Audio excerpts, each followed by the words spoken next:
Well, I don't do my iconic victory dance for nothing. Okay, I guess just this once I can do it for nothing. Ew, ew, ew.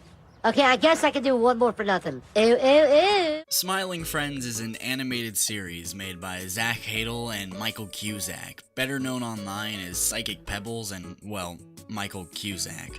Now, if you've been on the internet for a while, I don't doubt you've seen these two once, twice, or even numerous times, as Psychic Pebbles is kind of a big name for a large amount of people, for numerous amounts of reasons. A few things you might recognize Zach from would be his animated YouTube show Hellbenders, the Schmucks podcast, and a lot of people's only knowledge of him would be from his numerous appearances playing games on Oni Plays.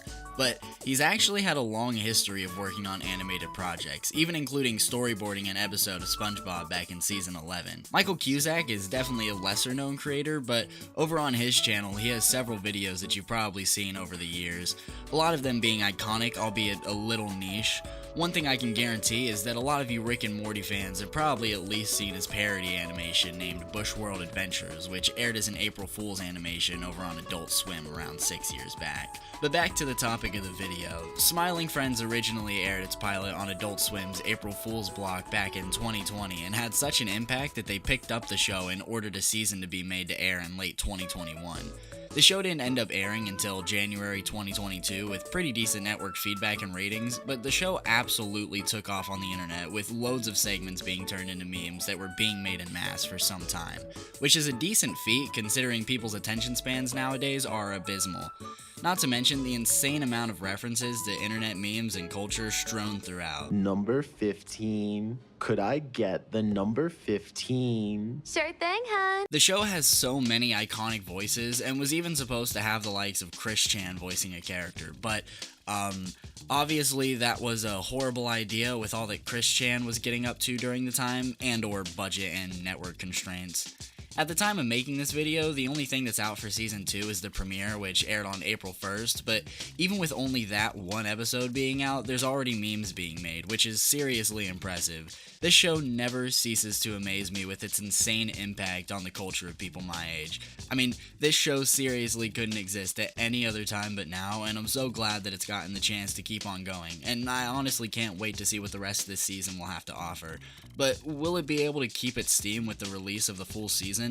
Only time will tell. Before I talk a little bit more about the creators and who else is behind the show, I'd like to mention my Discord server. Me and my friend Lofi share the server, and if you're wanting to talk to me or just stay up to date with the things I'm making, then joining that is a great way of doing so. Not to mention all of the random artists that I harbor, just a side effect, I guess. But yeah, the links are in the description, so join that if you're interested. So as I already mentioned, the main forces behind this show are Zach Hadel and Michael Cusack, who wrote every episode with only one other person, Hans Van Harken. I don't think you'd know him from anything in particular, but he did some work on Newgrounds/YouTube's Leo and Satan, another attempt at an edgy online TV show you may know of. Zach and Michael were also the only directors for the first season, with around 14 people producing it. Now, this isn't a small production team by any means, but it's definitely below average, which I honestly think helps it a lot. Not having too many writers really helps to make the style of comedy and storytelling feel unique. Coupled with this airing on Adult Swim, really the only network I think this could premiere on, the show shines as something new but still extremely familiar, especially to people my age who grew up on comedy, shows, and shorts just like this. By the way, if you'd like a closer look into people like Zach Hadel, David Firth, or hell, even Tom Fulp, I'd love to make videos like that too, so comment down below if that's something you'd want to see. The primary animation studio behind this is Princess Bento Studio, a joint operation of Princess Pictures and Bento Box Entertainment. Princess Pictures is an Australian-based company, and Bento Box Entertainment is an American-based one, known for acclaimed animated hits such as Brickleberry, Border Town, Paradise PD. No, I'm mostly just joking. They're also the people behind Bob's Burgers and Has-Been Hotel. They do a lot of producing and animating, and the jobs of the show being good usually falls on the writers and showrunners. Wow, you made me feel like a real cop down there. You know, I can make you feel a lot of other things down there.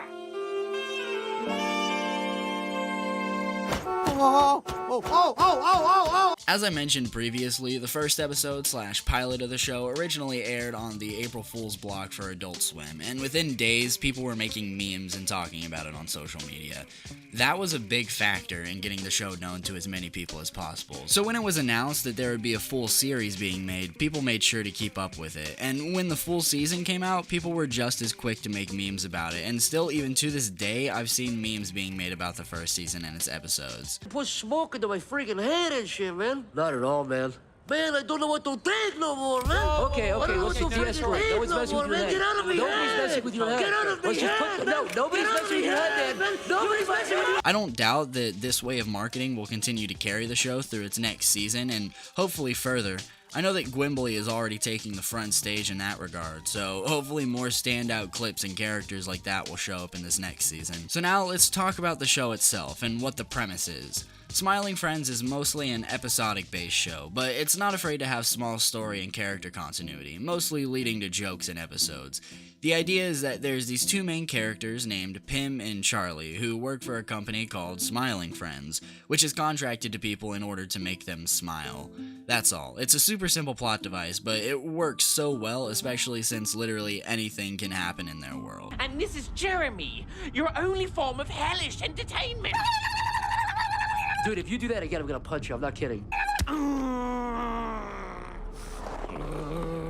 Dude, I warned you. I said I was gonna do that if you did that again. When I say anything can happen, I mean it. There's literally an episode based on this massive stretch of land called the Enchanted Forest, where it's just a known fact that you can go in there and do quests. Like, this show goes from being really comedic and down to earth to straight up fantastical with a double reference character like Mip showing up and becoming a main character for the episode. Oh yeah, let's talk about Mip for a second. So, he's a character the two meet in the Enchanted Forest, and he's a little odd.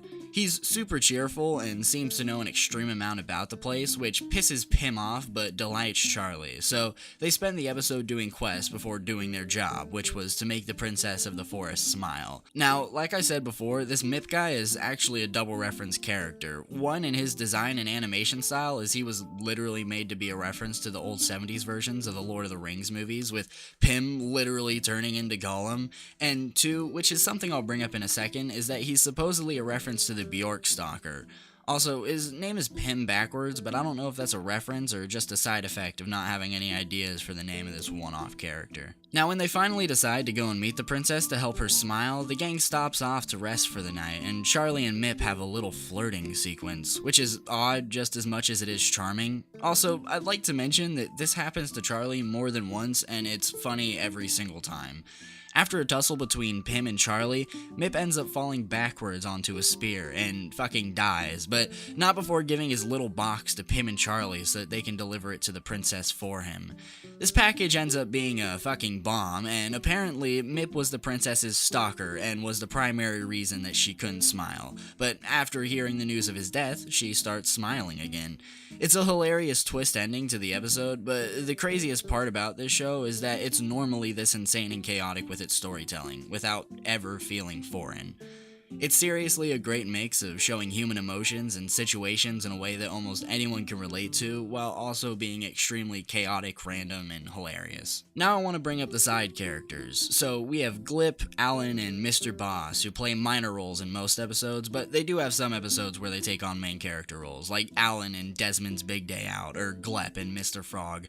They're honestly all hilarious in their own right, and can carry a plot in a unique way that would be different from the main characters, and honestly, I think my favorite character overall is Alan. So let's talk about who all of these characters are. Starting with Pim, he's a very upbeat and hopeful character. He genuinely loves his job and really just everything about life.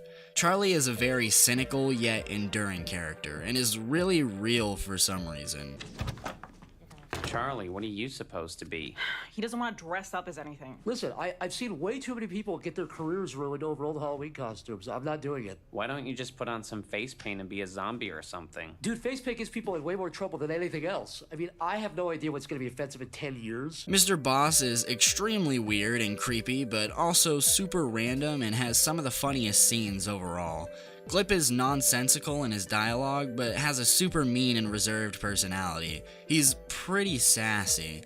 And Alan is a super cynical character, but he gets his job done, even if he has something snarky to say. Also, his character design just always looks pissed off. It's pretty funny. One of the best things about this show is its comedy. Coming straight from some of the guys that headed the Newgrounds and early YouTube animation era, I mean, it's not a surprise to me that this kind of show is doing really well. With all the 2000s nostalgia starting to pop up, it makes total sense to me that a show like this would be at the top of a lot of people's must-watch lists. It's the same reason why Friday Night Funkin' was able to raise over $2 million and stuck around in popular internet media for a while, and why I think Friday Night Funkin' will get extremely popular again whenever it gets closer to full release. People love nostalgia, and with Gen Z becoming adults, we're sure to see a lot more things like this happen.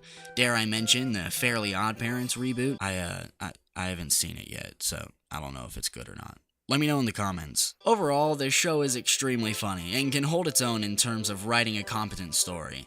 Its stories are able to establish and reinforce characters and their personalities, while also being able to put them into funny or serious scenarios. This is all while having an adult overtone on the entire show, which is something that most adult cartoons nowadays fall flat on their face trying to do. I'm looking at you, the Daily Wire, with your fucking Mr. Bertram. God. With its fast pace and crass humor, most people, my age at least, can find this show funny at worst and nostalgically hilarious at best. It really feels like something like Ed's World, or like one of the weird scenarios Zach and the guys would bring up on Oni Plays. It's really something special, and I'm glad that it was able to get passed for a second season. Here's to hoping for a season 3 and more projects like this going forward. Let me know what you guys thought of the show in the comments below, and if you enjoyed the video and want to see more like this, make sure to like and subscribe, and maybe go and look around the channel at some of my other videos. Maybe you'll find something you like. But with that, I hope you guys have had an amazing day, evening, or night, whenever you're watching this, and I'll say hello to you guys in the next video. Peace out.